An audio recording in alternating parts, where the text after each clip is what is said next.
परमात्मा कबीर देव जी आए थे, उनके साथ मजाक कर दिया था और 18 लाख व्यक्तियों को चिट्ठी लिख दी थी कबीर जी भंडारा करेंगे। और कबीर जी झोपड़ी में रहा करते, भगवान लीला करते थे कि भगवान बजो मेरे की तरफ, फिर देखना परमात्मा के हाथ। 18 लाख व्यक्ति आगे, श्याम का आटा भी घर पे नहीं था। परमात्मा लीला, वहाँ तो कबीर रूप में बैठे हैं एक गरीब व्यक्ति के रूप में, और सतलोक में गए, वहाँ से 9 लाख बैलों के ऊपर बना बना सारा सामान सतलोक से लेके 1 सेकंड में यहाँ आगे गर्मा गर्म और भंडारा ला दिया। 3 दिन तक 18 लाख व्यक्तियों का भंडारा छिका दिया परमात्मा ने। और चिट्ठी में लिखा था कि कबीर एक असरफी देगा सोने की, एक दोहर देगा कंबल, वो भी साथ दिए थे। यानी उनका मुंह मोड़ने के लिए जो भगवान कबीर जी को नीचा दिखाना चाहते थे। तो पुण्यात्माओं, तब कबीर जी ने कहा था, ये खाकी खंजूसपुर अन का नहीं सुमार। और दूसरा रूप केशव नाम धर के आगे थे कि व्यापारी का रूप बना के, गरीब दास केशव के अन का नहीं सुमार। परमात्मा ने कहा, ये तो खाकी खंजूस, यू तो कति कंजूस खोखापुर है, यू खाली इसमें ना कुछ भी, हम तो सतलोक से लेकर आए हूँ सारा सामान यहाँ पर। तो पुण्यात्मा आज वही है यहाँ पर। तो ये आज जो की जो व्यवस्था परमात्मा ने कर रखी है, अपने पुण्यात्माओं को सुख दे रहे हैं, इनकी बुराई छुटवा रहे हैं, इनके आने वाली आपदाओं को समाप्त कर रहे हैं और इनको धनी बना रहे हैं। फिर प्रेरणा करते हैं कि बच्चों दान करो, धर्म तो 10 का नहीं 10 के 3 लोग, खैरायत में खैर है कीजिए आत्म पोख। तो फिर आपको पहले तो देते हैं, फिर कहते करे करावे साइयाँ मन में लहर उठा, दादू सिर दर्जीव के आप बगल हो जा। एक व्यक्ति सब जगह दुखी हो लिया और डॉक्टरों ने बोल दिया ऑपरेशन होगा और 1 लाख रुपए लगेंगे। यह मालिक ने वैसे अपने जिसकी सच्ची श्रद्धा, सच्ची लगन, पूर्ण विश्वास हो जाता, उसको तुरंत आराम दे देते। वो स्वस्थ हो गया। अब वो लाखों रुपये बचे, जान की झंझट था, बचूंगा कि ना बचूंगा, वो बचा। फिर प्रेरणा भी करते हैं कि कुछ पुण्य कर बेटा। तो इस तरह वो आज ये सदाव्रत चला रखा है भगवान ने, इसमें जिसका भी जो सहयोग है उसको बहुत लाभ हो रहा है। तो अब कहने का भाव ये था कि आप जी को कितनी सुविधा दे करके भगवान कहता है मेरी महिमा सुनो बैठ कर ध्यान से। और कोई अब भी लटके लेगा तो फिर उसको नहीं बख्शेगा भगवान। कहीं अच्छा गर्म रजाई मिल गई, हर लटके देते हो, लटके नहीं लेना। सत्संग में आकर परमात्मा की महिमा को बड़ा ध्यान से सुनना चाहिए। कितनी व्यवस्था कर रखी है, किस लिए? इसलिए कि बच्चे भगवान को पहचान सकें। अब आपको दिखाता हूँ कुरान शरीफ में, कुरान शरीफ का ज्ञानदाता कहता है कि वो कबीर भगवान है जिसने 6 दिन में सृष्टि रची। अब थोड़ा सा पहले पवित्र बाइबल दिखाना पड़ेगा। ये है पवित्र बाइबल, संपूर्ण जीवन अध्ययन बाइबल।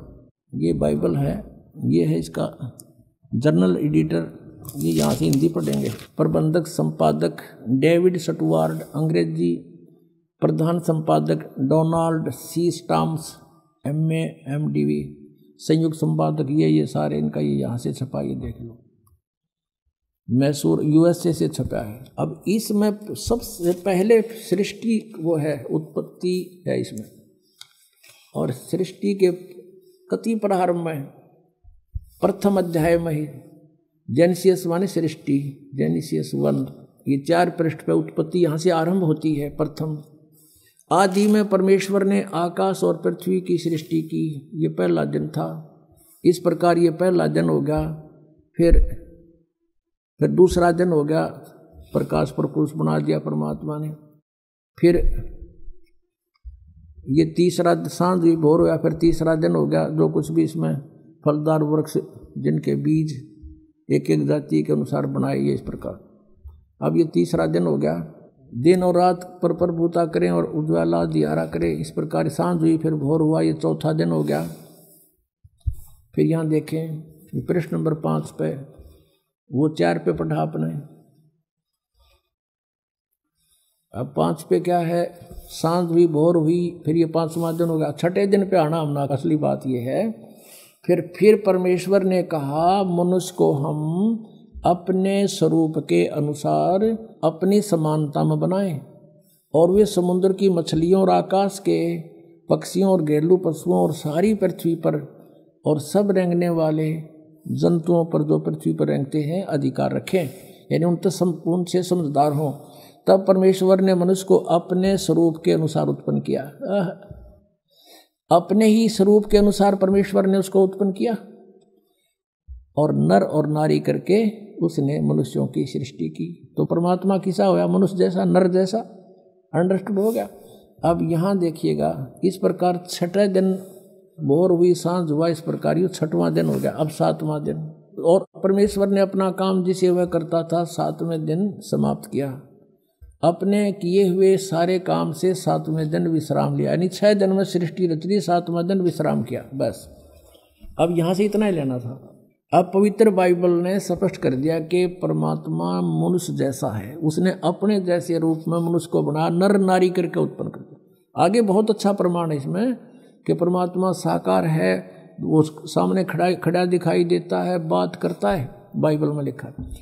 अब कुरान शरीफ दिखाते हैं आपको, देखिएगा। ये कुरान शरीफ है, पवित्र कुरान शरीफ, और इसके विषय में लिखा है। ये तो इनकी अरबी भाषा है। जालिकल किताबु ला रैब जो जैसला फीही जो, इसका अर्थ इन्होंने किया है कि यह वह इल्हामी किताब है, धार्मिक किताब है, जिसमें कोई संदेह की गुंजाइश नहीं। यानी इसमें जो लिखा है वो फाइनल है हमारे लिए, इसमें हमने कोई डाउट नहीं, इसमें कोई गलत नहीं। इसका कहने का भाव ये कहाँ से बना है? शास्त्रीय अरबी पद्धति पर नागरी लिपि में स अनुवाद सटीपन, इसका अर्थ है स अनुवाद सटीपन, स अनुवाद। रूपांतकार है नंद कुमार अवस्थी, शेरवानी संस्करण। ये कहाँ से छपा है? कुरान शरीफ शेरवानी संस्करण। प्रकाशक हैं लखनऊ किताबघर, मौसम बाग, सीतापुर रोड, लखनऊ, यहाँ से छपा। अब हम इसके सूरत फुरकानी 25 पर आते हैं। ये देखिएगा, ये सूरत कुरान शरीफ है और सुरतुल फुरकानी, इसको सूरत बोलते हैं, सुरतुल फुरकानी, यानी सूरत फुरकानी 25। अब इसमें यहाँ से देखेंगे, ये देखिएगा, ये 52 नंबर आयत है। 51 यहाँ समाप्त होती है, ये 52 शुरू होती है। फला तुतियल काफिरन व जाहिदहुम बिही जिहादन कबीरन, ये स्पष्ट लिखा कबीरन। इसको ये कुरान शरीफ कहो चाहे मजीद कहो, अब दिखाएंगे आपको। अब इसका हिंदी अनुवाद यहाँ किया इन्होंने। ये 51 समाप्त हुई, 52 प्रारंभ हुई। इसका अनुवाद है ये जो हमने अरबी भाषा पढ़ी, लिखी है इसमें नागरी लिपि में। अब इस 52 का यहाँ अनुवाद किया है। तो ए पैगंबर हजरत मोहम्मद को कुरान शरीफ का ज्ञानदाता बोल रहा है, तुम काफिरों का कहा न मानना, जो परमात्मा की पूजा ना करते हैं, देवताओं की पूजा करते हैं, उनको काफिर बोलते हैं, मानना। और इस कुरान शरीफ की दलीलों से जो मैं तुझे ज्ञान दे रहा हूँ उनका सामना बड़े जोर से करो। इन्होंने कबीर का अर्थ बड़ा कर दिया और ये लिखना था कि वो अल्लाह फला तुतियल काफिरन व जाहिदम बिही जिहादन कबीरन, कबीरन माने कबीर के लिए तू संघर्ष कर। वो तो काफिर जो है वो नहीं मानते कबीर इज गॉड, लेकिन मैं कह रहा हूँ वो कबीर है सब कुछ। अब यहाँ कबीरन कहो, कबीर कहो, खबीर कहो, खबीरा कहो, ये इसी परमात्मा का एक भाषा में भिन्नता अंतर है। अब यही नो की नो कुरान शरीफ है ना, कुरान मजीद नाम है इसी का, सिर्फ लिखने में अंतर किया है राइटर ने। अनुवाद करते समय वो कबीरन लिखो चाहे कबीरा लिखो, एक ही बात। देखिए ये कुरान मजीद है, वही की वही नो की नो, इसमें कोई अक्षर का भी अंतर नहीं है, लेकिन ये मजीद लिख दिया। अरबी मऊ अरबी मतन, यानी प्रकाशक है ऑफिस बुक डिपो 422 मटिया महल जामा मस्जिद दिल्ली 6 से। ये कुरान मजीद मुर्तजमा है मौलाना फ़तेह मोहम्मद खान साहिब जालंधरी, तसही मौलाना अब्दुल मजीद सरवर साहिब, प्रकाशक हैं Farid book depot private limited नई दिल्ली। इतने। अब इसमें सूरत फुरकानी पर आते हैं। अक्षर का भी अंतर नहीं है इसके अंदर, उतना ही है। सूरत फुरकानी 25 और पृष्ठ नंबर है इसकी, इस पर 570 है, उसमें 604 है।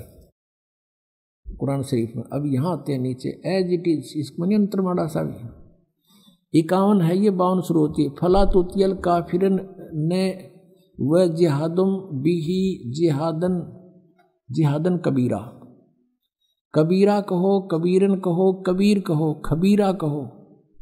ये सिर्फ इसमें कबीरा लिखा, उसमें कबीरन लिखा है। अब इसको कबीर कहो, एक ही बात है, इससे तो इतना लेना। अब हम फिर कुरान शरीफ को ही लेते हैं। अब हमने ये जो पढ़ा है ये कुरान मजीद देखा था, अब कुरान शरीफ को फिर लेते हैं, इसका अनुवाद इससे देखेंगे। अब देखो कुरान शरीफ फिर लेते हैं, वो मजीद थी, ये कुरान शरीफ है, और इसके अनुवादक प्रकाशक पहले हमने दिखा दिए हैं। ये सारा लखनऊ किताबघर से ये प्रकाशित है, मौसम बाग सीतापुर रोड लखनऊ से।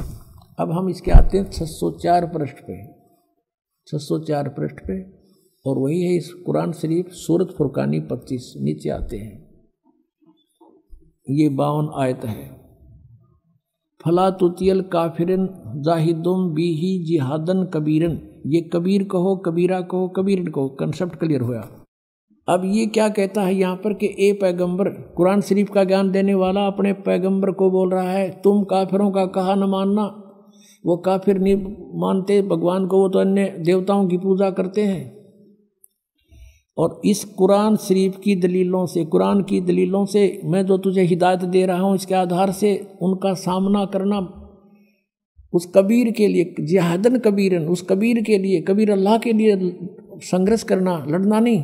जिहाद का अर्थ लड़ना नहीं होता, संघर्ष करना, उनकी बातों में ना आना, सीधी सी बात है। अब देखो, अब हमने 52 का अर्थ पढ़ लिया। अब 607 पर सूरत फुरकानी 25,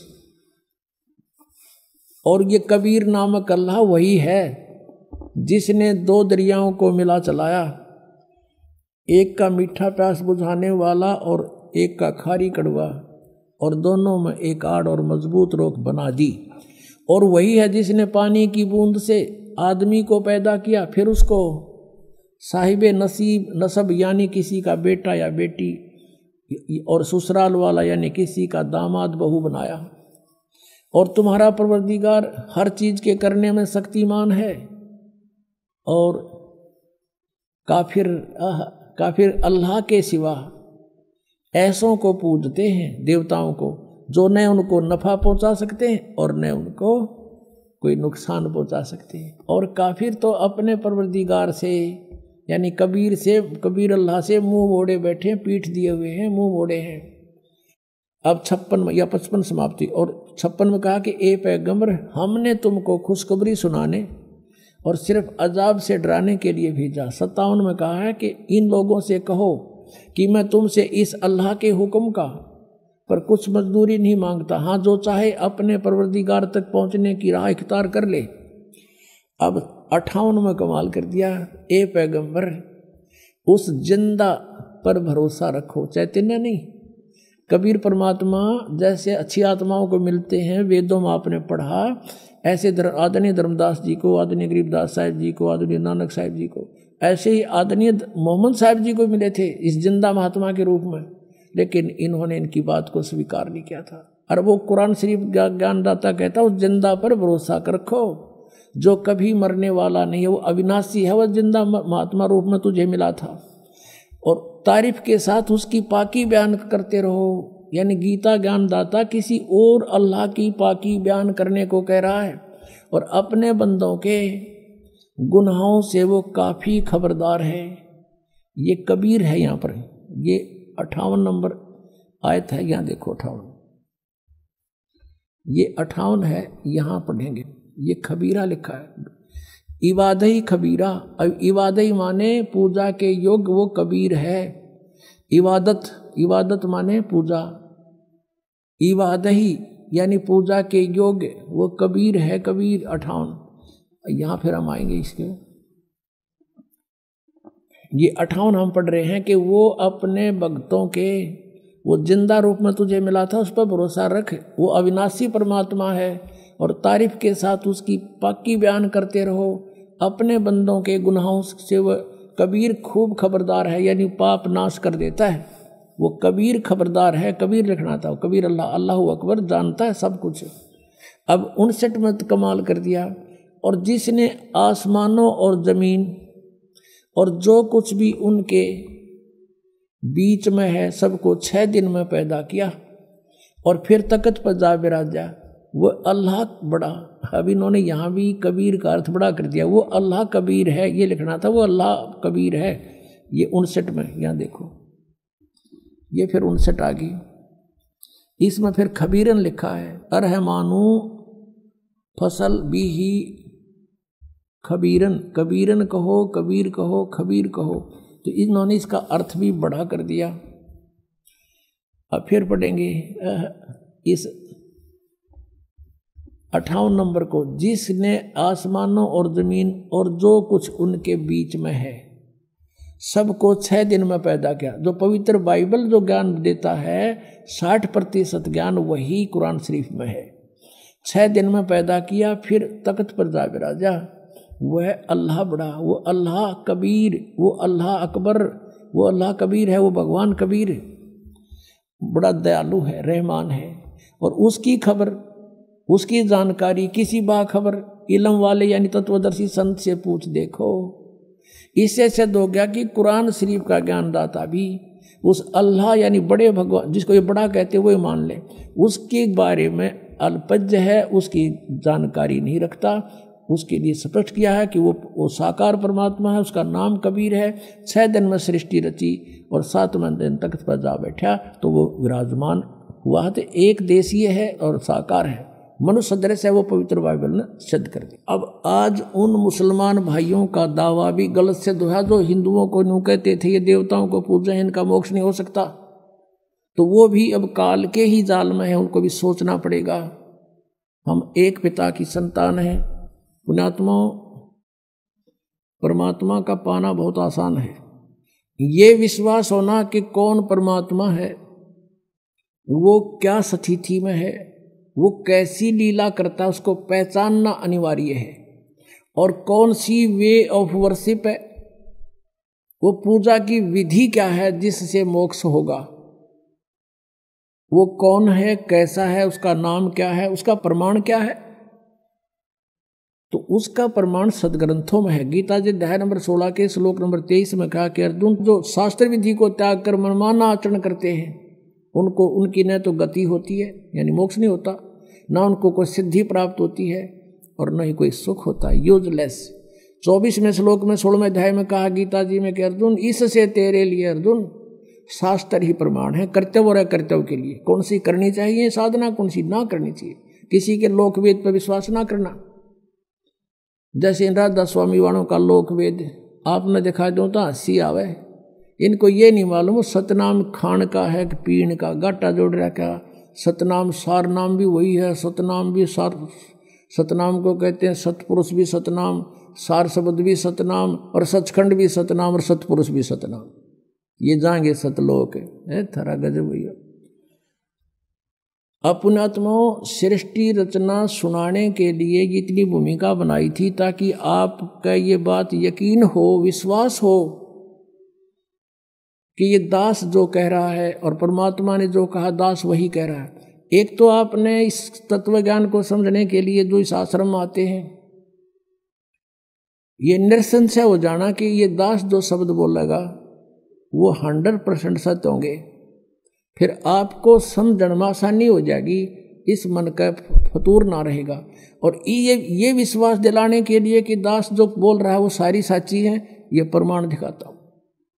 इन प्रमाणों को समझने के बाद फिर आपको ये भी देख लेना कि कहीं कोई ना प्रमाण दिखा पावे दास, और जो शब्द बोलेगा वो प्रमाणित समझ लेना। तो बहुत शीघ्र समझ में आ जाएगी आपके भगवान की ये परिभाषा। अब ये जो सृष्टि रचना जो दास सुनाने चला था, अब बहुत शॉर्टकट में सुनाऊंगा, 5-4 मिनट में, समय अच्छा हो गया है। पुणात्मा वैसे तो परमात्मा के लिए तो महापुरुषों ने जैसा भी उनके गुरुओं ने बता दिया शीश देने की तैयारी कर दी, सारा खड़े होकर तप किया, अग्नि के चारों तरफ आग जला के बीच में बैठ के तप किया, घर त्याग दिया, ऊपर को पैर करके साधना की, व्रत भी रखने शुरू कर दिए।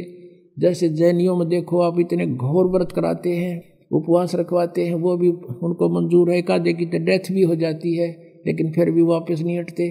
तो परमात्मा पाने के लिए हमने समय निकालना चाहिए। और ये कथा परमात्मा की सत्यनारायण कथा है, इसको सुनने से भी आत्मा प्रबल होती है, इससे चार्ज होती है। कुछ पाप इस ज्ञान यज्ञ से नाश होते हैं जो दास आपको सुना रहा है। और पहले हम क्या करते थे, जैसे जब ये ज्ञान नहीं था, पहले VCR चाले थे और एक VCR का एक नाइट का 100 रुपये चार्ज होता था। 3 कैसेट लिया करते, 3-3 घंटे की फिल्म, और शाम ने चालू कर दिया करते 8 बजे, और चाय बनवाए जाते और पिए जाते हैं, और नवाक पाड़े देखे जाते। भाई पूरे 100 रुपये पूरे कराएंगे, तीनों फिल्म चलाएंगे, 9 घंटे चलाते, और लेना एक न देना दो, बकवाद सारी। और यहाँ परमात्मा की कथा अगर 10-20 मिनट पहले ज़्यादा भी हो जाए तो हौसले से कथा सुननी चाहिए भगवान की, क्योंकि ये अनमोल रतन आज तक किसी को प्राप्त नहीं हुआ। आप पर वर्षा करवाई भगवान ने। और पहले हम सांग देखने जाया करते गांव में बैठ जाते, वो बकवाद करें जाते, और हम रेत में बैठ जाते जहाँ गधे भी ना बैठे, और सुबह देखा करते ना यहाँ बैठे थे काल रात ने तेरे की, तो दिन में जब देखा भी ना जा उस रेत में बैठे थे और बकवाद सुना करते थे। और यहाँ सारी सुविधा दी भगवान ने अपने बच्चों को, और ये ज्ञान सुना रहे हैं आप। आपकी किस्मत का अंदाजा नहीं लगा सकते, कितने पुण्य हैं आपके। लख बर सूराजो जी लख बर सामद दे, लख बर यति जहान में जबकि तो सतगुरु शरणा ले। बहुत पुण्यकर्मी युगों युगों के तुम रहे हो। आज आपको यहाँ कोई भी कारण बना के थे, दुखी करके थे, सुखी करके लाए हैं भगवान। आप रहम किया उसने आपके लिए। जो दुख तुम्हें यहाँ लेकर आया, वो दुख भी आपके लिए वरदान होगा कि इसके कारण आपको भगवान मिल गया। और दुख तो इसके दरबार में रहना ही को नहीं। जब विश्वास आपके दृढ़ हो गया था, तो सतलोक के अंदर परमात्मा ने एक शब्द में 16 द्वीप उत्पन्न किए, फिर 16 वचनों से एक एक पुत्र की उत्पत्ति की। उसके बाद परमात्मा ने उन 16 पुत्रों में से जिसका नाम अचिंत था, उससे कहा कि अचिंत अब तू सृष्टि रच। उसको आदेश दिया, ये दिखाने के लिए कि बालकों का काम नहीं सृष्टि रचना, समर्थ बिन कोई काम सफल नहीं होता। अचिंत ने क्या किया, अपनी वचन शक्ति से एक पुरुष उत्पन्न किया जिसको अक्षर पुरुष बोलते हैं। गीता जी अध्याय नंबर 15 के श्लोक 16 में 2 पुरुष कहे, सरपुरुष और अक्षर पुरुष। अब सरपुरुष और अक्षर पुरुष की उत्पत्ति बताई जा रही है कैसे हुई। अक्षर पुरुष की उत्पत्ति अचिंत ने अपने वचन से की, परमेश्वर के आदेश से। परमात्मा ने उसको इतनी शब्द शक्ति दे दी थी। अक्षर पुरुष जब उत्पन्न हो गया, वो अपनी मनमर्जी से चल पड़ा। अचिंत ने कहा था मेरा सहयोग दे सृष्टि में, उसकी नहीं मानी। जा करके एक मान सरोवर है ऊपर अमृत जल से भरा हुआ, उसमें जाके छलांग लगाई नहाने के लिए, और उसमें आनंद आया, सो गया। वहां श्वासों से शरीर नहीं है। अब वो सो गया था, अचिंत बैठा बैठा देखे, तब परमात्मा ने कहा कि बेटा समर्थ के बिना ये काम नहीं हो सकता, और अब तू बैठ जा आसानी से। अब वहां गए परमात्मा ने, उस सत्य पुरुष ने, कबीर देव ने क्या किया, सरोवर से उसी जल से एक सरोवर से जल लिया, अपनी शक्ति से उसको एक अंडा बना दिया, जैसे जादूगर बनाता है। उसको अंडे में एक आत्मा प्रवेश कर दी अपने वचन से। वो अंडा बहुत बड़ा था साइज में, वो गड़गड़ गड़गड़ करता हुआ नीचे को चला। उसकी अक्षर पुरुष की निंद्रा भंग होगी। अब कोई अधूरी निंद्रा में कोई जगा दे तो उसको बड़ा दुख सा होता है। इस दुख महसूस किया उसने, कोप किया, और अंडे को कोप से देखा, क्रोध से। उस क्रोध से वो अंडा फट गया। उसमें से ये सरपुरुष यानी ज्योत निरंजन काल निकला एक मनुष्य रूप में। इन दोनों से कहा कि अक्षर पुरुष तुम निंद्रा में थे, आकाशवाणी की परमात्मा ने बाहर से, और तुम बाहर आओ, तुझे जगाने के लिए सब लीला की गई है, तू बाहर आओ। दोनों जने वो दोनों बाहर आ गए। और उनसे कहा कि तुम अचिंत के द्वीप में रहो, तीनों एक द्वीप में।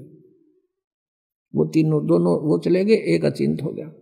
अब कुछ दिनों के बाद ये सरपुरुष, ज्योत निरंजन कहो, सरपुरुष कहो और अक्षर पुरुष कहो, चाहे परब्रह्म कहो, ये दोनों अचिंत के लोक में रहने लगे। कुछ दिनों के बाद ये सरपुरुष यानी ज्योत निरंजन कहो, इसे काल कहो, काल आगे जाके ही बनेगा। तो इस सरपुरुष ने सोचा हम तीन तो एक द्वीप में और अन्य हमारे भाई एक एक द्वीप में। उसके बाद परमात्मा ने क्या किया, हम सबकी उत्पत्ति कर दी। जितने आज हम यहाँ कीड़ी कुंजर हाथी मनुष्य राजा देव देवता जो भी हैं सभी की उत्पत्ति करके और सतलोक में सबको अलग अलग स्थान द्वीप दे दिए थे कि तुम रहो ठाठ से।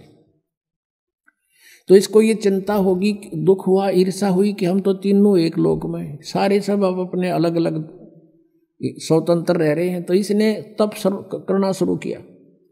70 युग जब तप किया, प्रभु ने पूछा तू क्या चाहता है, परमेश्वर ने पूछा तू क्या चाहता है। इसने कहा कि हे पिता, हे परम पिता, मेरे लिए स्थान कम है, मुझे अलग से कोई स्थान दे दो। तो परमेश्वर ने इसको 21 ब्रह्मांड दे दिए, जैसे कोई धनी पिता अपने पुत्र को 21 प्लाट दे दे, अगले 21 प्लाट। वहाँ ये गया, रहने लगा। इसने देखा लेकिन वह खाली पड़ा था, इसने सोचा कुछ कंस्ट्रक्शन हो। इसने 70 युग तब फिर किया। हम कैसे फंसे यहाँ पर, इस काल के साथ कैसे आ गए यहाँ इतने गंदे लोक में। हमने वहाँ पर गलती की थी। हमारे पिता ने हमारे को सब सुविधाएं दे रखी थी, कोई असुविधा नहीं थी किसी प्रकार की भी। हम अजर अमर थे, हम सदा युवा रहते थे। हमारे परिवार थे वहाँ पर, पूरे ग्रुप के ग्रुप, परिवार के परिवार थे।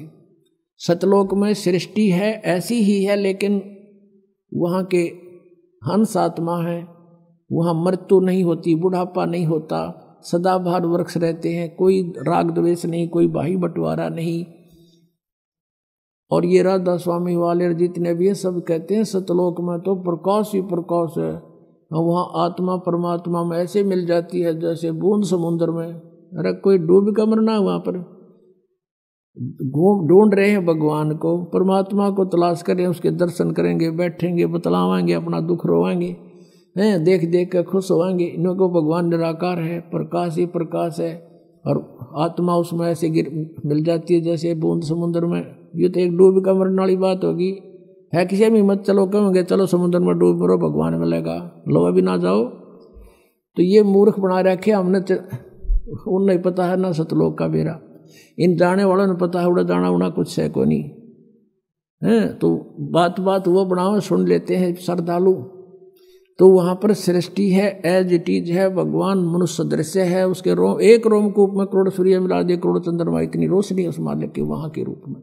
वहाँ से वो हल्के तेज पुंज का रूप बनाकर सरल करके यहाँ आता है। वेद भी बता रहे हैं, और ये 600 साल पहले परमात्मा ने अपनी महिमा आप बता रखी है कबीर वाणी में। तो वहाँ से वो परमात्मा ने आके खुद बता।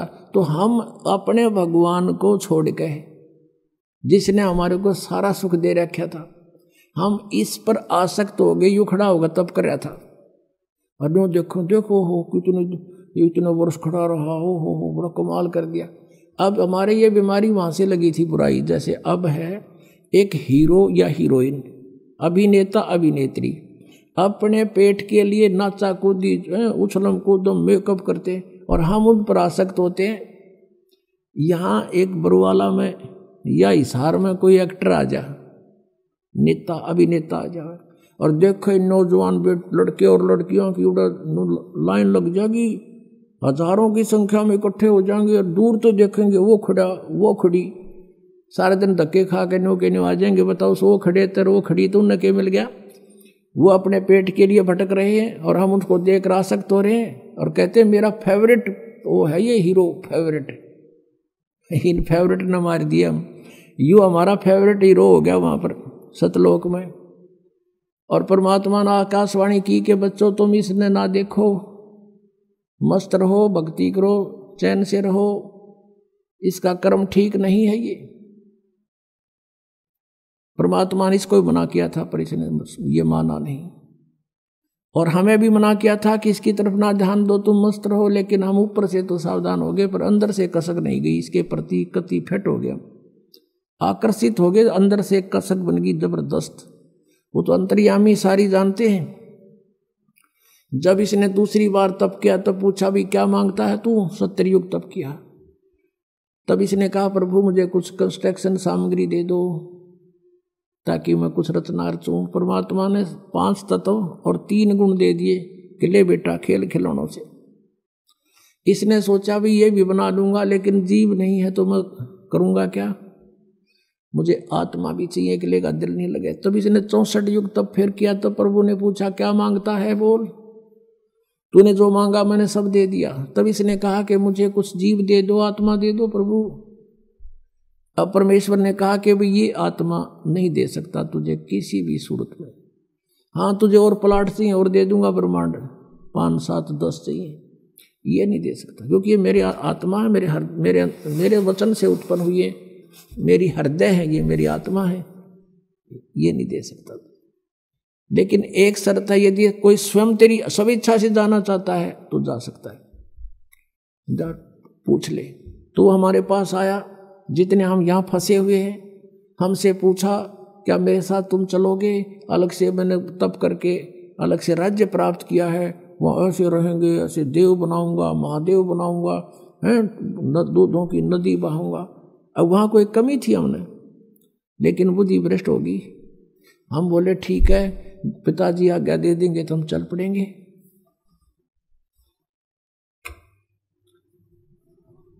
अब उसने परमेश्वर कबीर देव से कहा काल ने के पिताजी कुछ आत्माएं मेरे साथ जाने को एग्री हैं। परमेश्वर ने कहा कि मेरे सामने स्वीकृति दिला दो। परमेश्वर आए वहां से स्वयं और हमारे पास आकर खड़े हो गए। परमेश्वर ने कहा कि बोलो भाई कौन जाना चाहता है इसके साथ, हाथ खड़ा करो। अब परमात्मा ने पहले तो हमें मना किया था कि इस पर आसक्त मत हो, हम शर्मिंदे हो गए, नीचे को मुंह कर लिया, कोई नहीं बोला, सन्नाटा छा गया। तब परमेश्वर ने कहा कि रे तो आप तो कह रहे, तू तो कह रहा था ये बहुत कुछ मेरे साथ जाने वाले हैं, ये तो कोई बोलता ही नहीं, झूठ बोलता था तू। इतने में एक आत्मा ने सोचा कहीं बात ना बिगड़ जाए, हिम्मत सी करके खड़ा हो गया। खड़ा होकर कहा कि प्रभु मैं जाना चाहता हूं इसके साथ। अब पीछे फिर हमने सोचे कि ये कलाई लूट जा लूट, फिर तो हम देखा जैसे बच्चे स्कूल में एक हाथ खड़ा कर ले, सारे कर लिया अगर नो नो नो, तो हम सब खड़े हो गए और दोनों हाथ कर दिए, हम भी जाना चाहते, हम भी जाना चाहते। परमेश्वर ने कहा भाई ठीक है, मैंने इनके नंबर नोट कर लिए इन आत्माओं के, किस किस ने स्वीकृति दी है, और आप अपने लोक में जा। इनको मैं विधि से भेजूंगा, एज इट इज नहीं भेज सकता। तो क्या किया परमात्मा ने, हमें बीज रूप बनाया सूक्ष्म, और जिसने सबसे पहले काल के साथ आने की स्वीकृति दी थी उसको एक लड़की का रूप बना दिया, युवा लड़की, युवती, खूबसूरत लड़की बना दिया, जो आगे चल के दुर्गा कल आई। और उसके अंदर हम सब आत्माओं को फीड कर दिया अपने वचन से, और उससे कहा कि बेटी मैंने तुझे सब शक्ति दे दी है, परमेश्वर कबीर देव जी ने कहा। और जितने जीव ये ब्रह्म कहे, सरपुरुष कहे, उतने तो उत्पन्न कर देना, तेरे वचन में शक्ति दे दी, तू वचन से भी उत्पन्न कर सकती है। अपने पुत्र सहजदास से कहा कि पुत्र जा अपनी बहन को ज्योत निरंजन के पास छोड़ के आ, सरपुरुष के पास। उसके ब्रह्मांड, ये सभी ब्रह्मांड वहीं थे सतलोक के अंदर। ये वहां खड़ा था, सहजदास उस लड़की को लेकर गया, प्रकृति को, दुर्गा को, और वहां जाकर कहा कि ले पिताजी का आदेश है, ज्योत निरंजन जितनी भी आत्माओं ने तेरे साथ आने की स्वीकृति दी थी उन सबको इसके अंदर फीड कर दिया, भगवान ने भर दिया, और इसको वचन शक्ति दे दी है, जितने जीव तू कहेगा ये वचन से बना दिया करेगी। और ऐसा कहकर सहजदास वापस आ गया। अब ज्योत निरंजन ने देखा, इस ब्रह्म ने, सरपुरुष ने, युवा लड़की, अपने आत्माओं, ये यहाँ बलात्कार और ये बकवादें जो हैं ये हमारे अंदर, इस मन वहीं से घर कर गई थी इस काल में, ये मन रूप में सबके अंदर विद्यमान हो गया, इसने ऐसा एलिमेंट छोड़ दिया हमारे अंदर, इसके अंदर ये दोष आ गया। एकांत में अकेली युवती को देखकर इसने उसके साथ जुल्म करना चाहा, लड़की भी भांप गई इसके इरादे को, और कहा कि ज्योति निरंजन बात सुन, तू मेरा बड़ा भाई, तू मेरे से पहले उत्पन्न हुआ, अंडे से परमात्मा का ही उत्पन्न किया हुआ है और उसी से मेरा जन्म हुआ। तू मेरा बड़ा भाई, मैं तेरी छोटी बहन, बहन भाई का यो क्रम अच्छा नहीं होता, तू जुल्म ना करे। पिताजी ने मुझे शब्द शक्ति दे रखी है, वचन शक्ति, जितने जीव कहेगा मैं बना दूंगी। इसने एक नहीं सुनी, हद से आगे बढ़ गया। लड़की ने अपनी इज्जत सुरक्षा के लिए कुछ ना पाया तो उसने छोटा रूप बनाया और इसने बकवाद के लिए मुंह खोल रखा था, मुंह के माध्यम से पेट में चली गई। वहां से परमेश्वर कबीर देव अपने पिता से पुकार की, भगवान मेरी रक्षा करो। परमात्मा ने कहा, जोगजीत सहजदास जाओ उसके पास, और परमेश्वर स्वयं आए अपने पुत्र का रूप बना के और कहा, ज्योति निरंजन तूने जुल्म कर दिया, ऐसे पवित्र लोक में जो ऐसी गलती करता उसको ये सजा है कि तू आज से काल कहागा 1 लाख मानव शरीरधारी प्राणियों को नित खाया करेगा, 1.25 लाख उत्पन्न करेगा। आज से तेरा नाम काल होगा। लड़की को, दुर्गा को उसके पेट से निकाल दिया और उन दोनों को 21 ब्रह्मांड समेत सतलोक से निष्कासित कर दिया। 16 शंख कोश की दूरी पर 21 ब्रह्मांड आकर रुक गए और यहाँ फिर अपने मालिक की विधि अनुसार ये चक्कर काटने लगे। अब काल ने फिर सोचा कि अब मेरा कौन के बिगाड़ेगा, जो इन्होंने सजा देनी थी मुझे दे दी। दुर्गा के साथ फिर दुर्व्यवहार शुरू किया। इसने फिर प्रार्थना की कि ज्योति निरंजन, पहले तो तू मेरा बड़ा भाई, मैं तेरी छोटी बहन, दूसरे मैं तेरे पेट से बाहर आई हूँ, तेरी बेटी होगी। यानी इसने अपनी इज्जत बचाने के लिए सब कुछ कह दिया, पर इसका कोई असर नहीं हुआ। परमात्मा ने देखना था कि ये कितना बकवाद कर सकता है, और लड़की को प्रजनन इंद्री भी अपनी तरफ से नहीं लगाई थी। इसने अपनी सिद्धि शक्ति से नाखूनों से प्रजनन इंद्री बनाई और दुर्गा के साथ विलास किया। 3 पुत्रों की उत्पत्ति की। बड़े का नाम ब्रह्मा, दूसरे का विष्णु, तीसरे का शिव हुआ। अब मैं तुमसे कहूँ चिताई, त्रिदेवन की उत्पत्ति भाई। ज्ञानी सुने सो हृदय लगाई, मूर्ख सुने तो गम ना पाई। माष्टंगी पिता निरंजन, ये जमदारुण वंशन अंजन। पहले कीन निरंजन राई, पीछे से माया उपजाई। माया रूप देख अति शोभा, देव निरंजन तन मन लोभा। निरंजन कीने भोग विलासा, माया को रही तब आशा।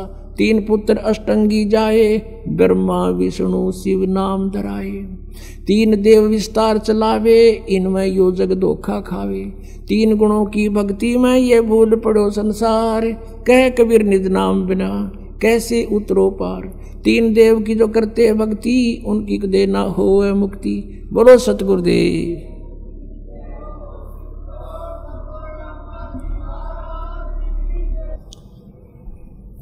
परम पिता परमात्मा पूर्ण ब्रह्म सर्व सृष्टि रचनहार कबीर देव कबीर साहिब, ये हम सभी आत्माओं के पिता हैं, हमारे जनक हैं, ये हमारे हितैषी हैं, हमदर्द हैं। और हम जिस लोक में रह रहे हैं ये अपना मूल ठिकाना नहीं है।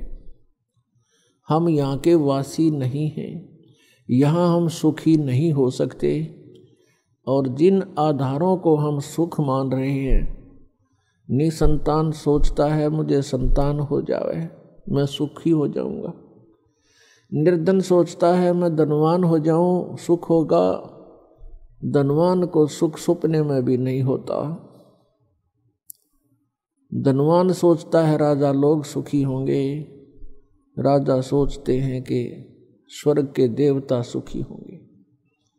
देवता सोचते हैं कि इंद्र स्वर्ग का राजा सुखी होगा। इंद्र सोचता है ब्रह्मा विष्णु महेश सुखी होंगे। और ब्रह्मा विष्णु महेश, उनका जीवन देख लो, सुख का सांस नहीं। श्रीमद् देवी भागवत के अंदर स्वयं भगवान विष्णु ब्रह्मा जी से कह रहे हैं, ब्रह्मा जी पूछ रहे हैं कि आप तो सर्वेश्वर हो, आप भी ध्यान क्यों लगाए बैठे हो, किसका ध्यान करते हो, किस देवता की पूजा करते हो। भगवान विष्णु कहते हैं मैं दुर्गा का ध्यान करता हूँ, देवी का, शक्ति का, और मेरे विचार में, मेरे जानकारी में इससे बड़ी कोई शक्ति नहीं, इससे बड़ा कोई प्रभु, कोई देव नहीं। और मैं अधिकतर तप करता रहता हूँ। तप करने से फुर्सत मिलती है तो मैं फिर ज़्यादातर राक्षसों को मारने के लिए युद्ध करता रहता हूँ। थोड़ा बहुत सौभाग्य मिलता है, कुछ समय मिलता है, कुछ देर लक्ष्मी के पास रह पाता हूँ। इससे सिद्ध है कि ब्रह्मा विष्णु महेश सुखी नहीं। तो पुण्यात्माओं, आप यहाँ सुख की चाह करते हो, ये भूल पड़ी है आपके। परमात्मा कहते हैं तन दर सुखिया कोई न देखा, जो देखा सो दुखिया हो। उदय अस्त की बात करत हैं, मन सबका किया विवेका हो, सबका किया विवेका हो। तन दर सुखिया कोई न देखा, जो देखा सो दुखिया हो। उदय अस्त की बात करते हैं, मन सबका किया विवेका हो, सबका किया विवेका हो। भाई घाटे बाधे सब जग दुखिया, के गृहस्थी बैरागी हो।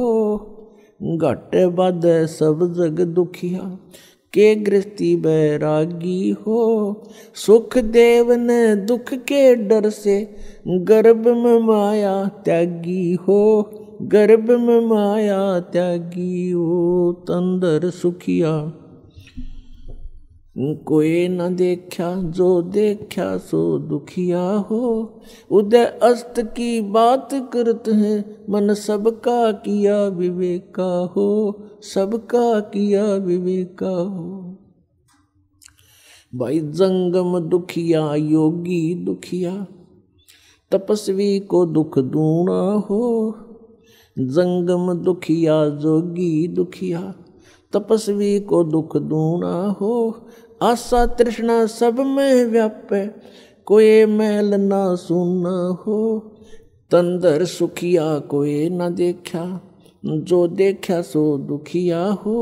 उदय अस्त की बात करते हैं, मन सबका किया विवेका हो, सबका किया विवेका हो। भाई साच कहूँ तो जग ना माने, पर झूठ कही ना जाई हो। साच कहूँ तो जग ना माने, पर झूठ कही ना जाई हो। ये ब्रह्मा विष्णु शिव जी दुखिया, जिन ये राह चलाई हो, जिन ये राह चलाई हो। तन दर सुखिया कोई न देखा, जो देखा सो दुखिया हो। उदय अस्त की बात करते हैं, मन सबका किया विवेका हो, सबका किया विवेका हो। सूरपति दुखिया भूपति दुखिया, रंक दुखी बपरीति हो। सूरपति दुखिया भूपति दुखिया, रंक दुखी बपरीति हो। कहे कबीर और सब दुखिया, एक संत सुखी मन जीती हो, एक संत सुखी मन जीती हो। तंदर सुखिया कोई न देखा, जो देखा सो दुखिया हो। उदय अस्त की बात करते हैं, मन सबका किया विवेका हो, सबका किया विवेका हो। सूरपति दुखिया भूपति दुखिया, रंक दुखी बपरीति हो। सूरपति दुखिया भूपति दुखिया, रंक दुखी बपरीती हो। कहे कबीर और सब दुखिया, एक संत सुखी मन जीती हो। संत सुखी मन जीती हो। तन धर सुखिया कोई न देखा, जो देखा सो दुखिया हो। उदय अस्त की बात करते हैं, मन सबका किया विवेका हो। सबका किया विवेका हो। परमात्मा हमें याद दिलाते हैं कि पुण्यात्माओं, तुम काल के जाल में फंसे हुए हो और जिस सुख को तुम छोड़ आए हो सतलोक में, उसको तुम यहां खोज रहे हो। जो सुख आपको अपने घरों में होता है, उस फैसिलिटी को आप जेल में चाह रहे हो, वो कभी नहीं हो सकती। तो ये 21 ब्रह्मांड जेल है काल की। 21 ब्रह्मांड ये काल की कैद है, इसमें हम बंद हैं, कर्मों का दंड हम भोग रहे हैं और संस्कारों के बंधन से, रस्से से, बेड़ियों से हमें बांध रखा है। और इस जेल में हम सुख ढूंढ रहे हैं। ये हमारी अज्ञानता और भोलापन है। इसके विषय में भगवान बता रहे हैं कि तन धर सुखिया कोई नहीं देखा। हमने, परमात्मा कहते हैं, इसी 21 ब्रह्मांड में दौरा कर लिया, कोई भी जीव सुखी नहीं पाया हमने। परमात्मा कहते हैं हम ब्रह्मा के पास गए तो वो महादुखी, विष्णु के पास गए उसने भी सैकड़ों चिंताएं अपनी बताई, शंकर जी के पास गए वो भी दुखी।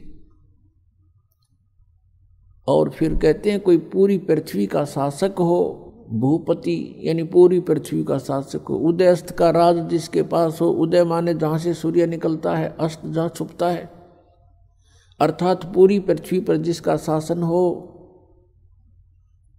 वो राजा भी सुखी नहीं देखा हमने। फिर बताते हैं, देखो एक परिवार का मुखिया वो प्रबंधक होता है अपने परिवार का, और 5-4 सदस्यों के अरेंजमेंट में वो महादुखी हो लेता है, टेंशन हो जाती है, रात को नींद भी नहीं आती उसको। और राजा एक अक्षेत्र का प्रबंधक होता है, मुखिया होता है, तो वो कैसे सुखी हो सकता है? ये तो हमारी एक अज्ञान, हमने सुख के नापण का आधार गलत ले रखा है, जिस कारण से हमने महादुखी आदमी, व्यक्ति सुखी दिखाई देता है। उसके लिए परमात्मा हमें बताना चाहते हैं कि भाई घाटे बाद सब जग दुखिया। घाटा मीन हानि होगी किसी व्यवसाय में, वो तो नेचुरल दुखी। और जिसके घना धन हो गया वो महादुखी। 100 अरेंजमेंट सोचेगा, 20 लाख का बेनिफिट हो गया तो 50 लाख की कोई फैक्ट्री ला लेगा, अगले दिन मजदूरा हड़ताल कर माथा टेक कर बैठ जाएगा, क्या होगा, मेरे 1 करोड़ डूब गया, फलान डूब गया, रात दिन नींद नहीं आती उसको। कहने का भाव ये है कि यहाँ कोई प्राणी सुखी नहीं। घाटे बाद सब जग दुखिया, के गृहस्थी बैरागी हो। जैसे किसी ने घर त्याग दिया, बैराग ले लिया, जंगल में जा बैठा, वन में। अब वन में फिर सारी समस्या करते भी ज़्यादा, मच्छर न्यारे खावे, मक्खी सतावे, डांस लड़े, गर्मी सर्दी सतावे, और फिर भूख लग गए, फिर गांव में जावे, दिए माई उड़े अलख जगावे, फिर झोंपड़ी गाले, 100 व्यवस्था फिर कर ली। परमात्मा कहते हैं जो वास्तविक विधि है परमात्मा की भक्ति करने की, उससे तुम अपरिचित हो। और इस काल की प्रेरणा से प्रेरित होकर के साधकों ने अपने मन मुखे आचरण शुरू कर दिए। कोई व्रत रखता है, कोई झरनों में बैठकर जलधारा लेता है, कोई 5 धूणे लगाकर अग्नि जलाकर बीच में बैठकर ढोंग करता है, कोई ऊपर बैठकर ऊंचे से स्थान पर जहाँ से सबको दिखाई दे इसी स्थान पर चिमटा गाड़ के बड़ा बैठ जाएगा आसन पद्म लगा के कि बड़ा साधक है, और जनता दूर से देखेगी महात्मा तपस्या कर रहा है। फिर वहाँ जनता की लाइन लग जाएगी, दर्शनार्थ चढ़ावा चढ़ाने लग जाएंगे, दान करने लग जाएंगे। तो ये जो साधनाएं हैं ये शास्त्र विधि त्याग का मनमाना आचरण है। श्रीमद् भगवत गीता अध्याय नंबर 16 के श्लोक नंबर 23-24 में निर्णय दे दिया कि शास्त्र विधि को त्याग कर जो मनमाना आचरण करते हैं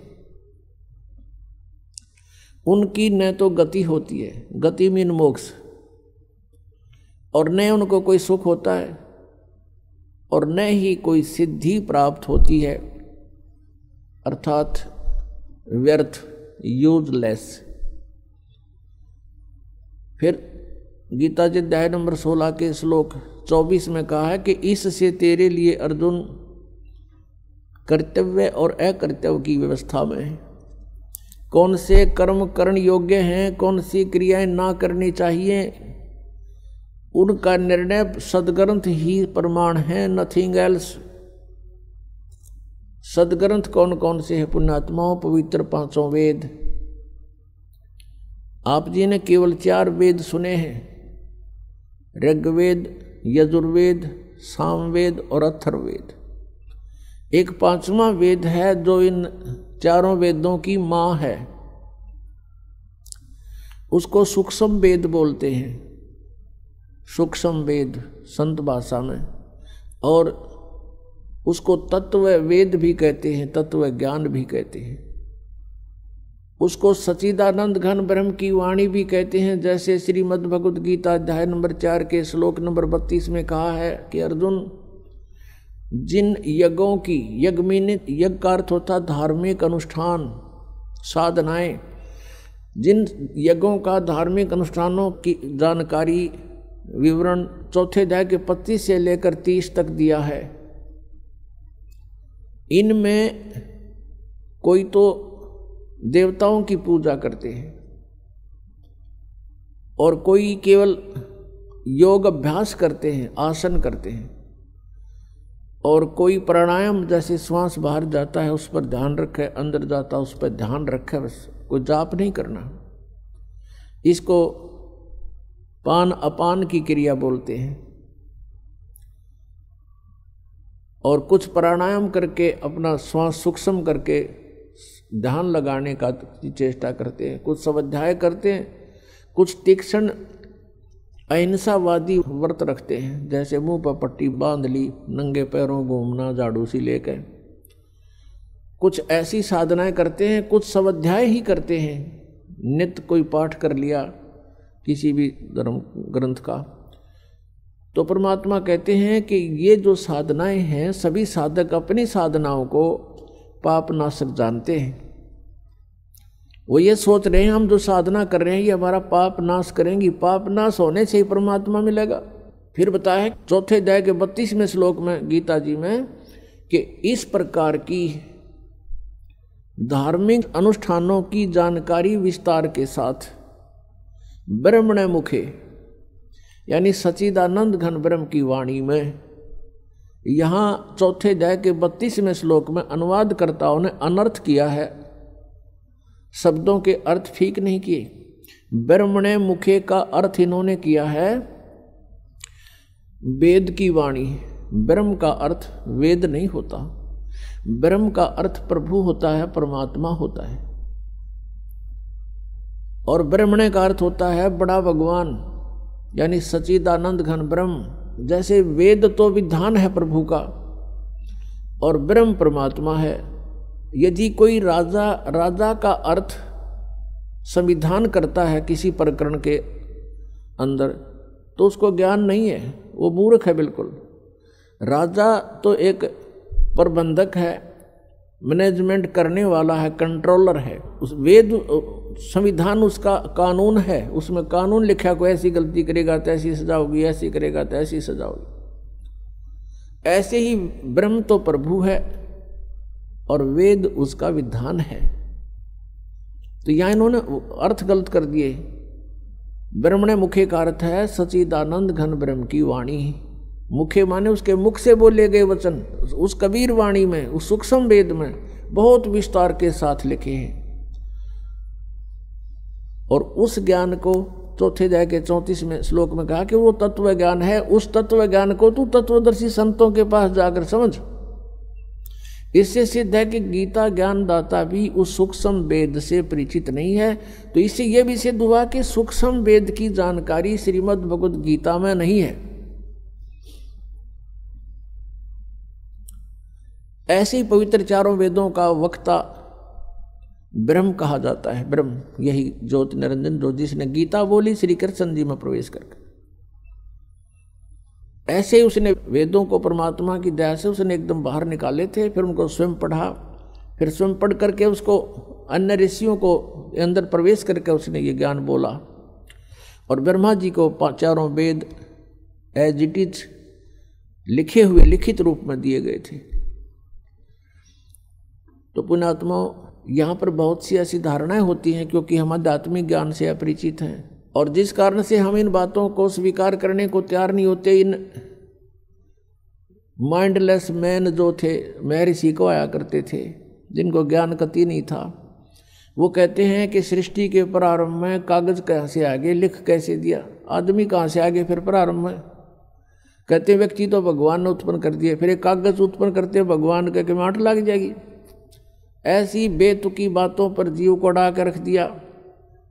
तो इस प्रकार हमने आत्म ज्ञान को समझने के लिए अग्रम मग्रम छोड़नी पड़ेगी। हमारे अंदर ये भावना आ जानी चाहिए भगवान जो चाहे सो कर सकता है।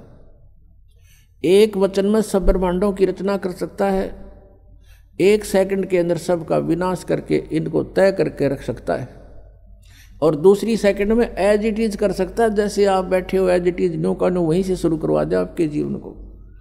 इसका नाम समर्थ शक्ति परमात्मा कबीर देव है। मोला थल से जल करे और जल से थल कर देत, हे साहेब तेरी साहेबी अब श्याम को हुक सवेत। परमात्मा सब कुछ कर सकते हैं। जब तक आपके मन में ये खरपतवार भरा पड़ा है, खुरापात भरे हैं, ऐसा नहीं हो सकता, वैसा नहीं हो सकता, तो आप इस अध्यात्म ज्ञान को नहीं समझ सकते, फिर आपका प्रयत्न व्यर्थ होगा। पुण्यात्माओं, श्रद्धालु की श्रद्धा ब्लाइंड होती है, वो ब्लाइंड फेथ करता है, और ऐसे ही करना चाहिए। लेकिन उस श्रद्धालुओं की श्रद्धा का, उस स्वभाव का जो एक श्रद्धालु के अंदर होता है, वो ब्लाइंड फेथ करता है अपने गुरुओं पर, ऋषियों पर, जो वो बताते हैं, टीचर्स पर, जो टीचर होते हैं आध्यात्मिक टीचर। और उन्होंने श्रद्धालुओं ने इन अज्ञानियों को महर्षि, मंडलेश्वर और परम धड़ी मान लिया, सतगुरु समझकर उन पर विश्वास कर लिया, उन्हें जो वचन कहे धार लिए, सरोधार्य कर लिए। वो दुरुपयोग किया उन्होंने। अभी तक मूर्ख बना रहे हैं, उनको खुद ज्ञान नहीं, श्रद्धालु उनके पीछे लगे हुए हैं।